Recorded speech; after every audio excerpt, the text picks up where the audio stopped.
Welcome to the quick hitter version of Buckets, Boards, and Blocks. Alongside my co-host, King McClure, I'm Monica McNutt.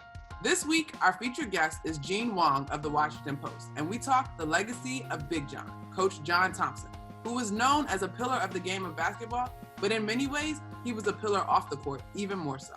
I think, and I have said, as I mosey about ideas in terms of how I might want to memorialize him from our perspective, but I have said, if I have never met someone who achieved such iconic levels of success, but truly understood and lived that basketball was just a vehicle, right? And I think as people are reading about him in the various memoirs, obviously yours was great, Gene, and Kevin Blackstone wrote one in the book that I thought was tremendous. Shapiro sharing stories of how he helped coach Patrick Ewing up for the media because of John.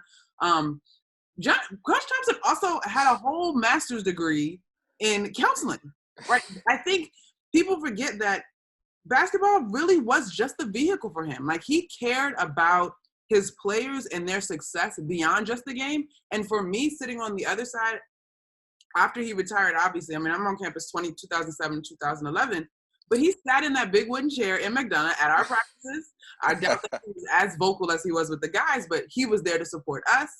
He was always available. He knew that I wanted to get into the media and supported me through that. But he was interested in us as people. And you mentioned my good teammate, Sugar Rogers.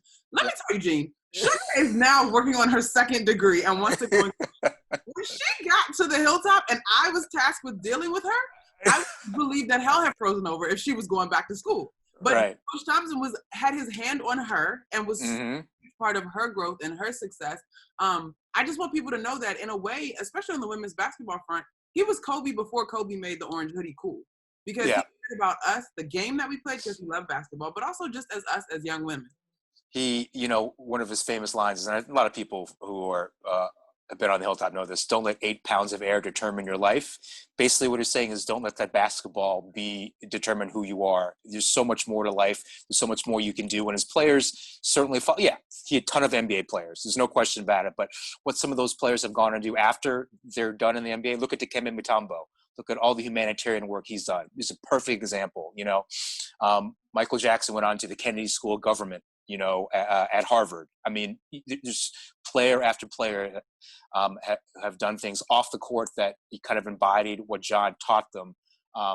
Using basketball as kind of a vehicle for that, but not as the thing that's going to define you for your whole life. And that's kind of, I'm sure, when he's memorialized, that's what people are going to say. I mean, they'll talk about all his wins, the championships, the Final Fours, but they will talk about mostly what it means to them, how he affected them socially, emotionally, philosophically, spiritually, all that, things that are not related to basketball. He saved boys clubs and girls clubs in DC, from going under. I mean, there's all that stuff that is not really, we don't talk about at the top, but that he did kind of in the background. Yeah. I mean, the background stuff to me includes, my head coach, who was a Black female head coach on the women's side, but the numbers are still very rare. I mean, he was supportive of Terry, and since then, Georgetown has a record of Black coaches that is unfamiliar in terms of D1 institutions. So there's so much that he did behind the scenes. Well, let me just, as kind of piggyback off that, when he was coaching, one of his big things was trying to get more Black referees in the Big East, because he thought there was a dearth of African-American referees, which there were.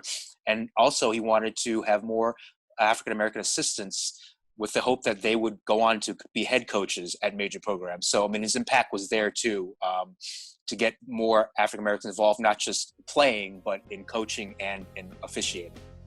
If you'd like to hear more, check out the full version of Buckets, Boards, and Blocks with myself and the great Monica McNutt from Pure Hoops Media.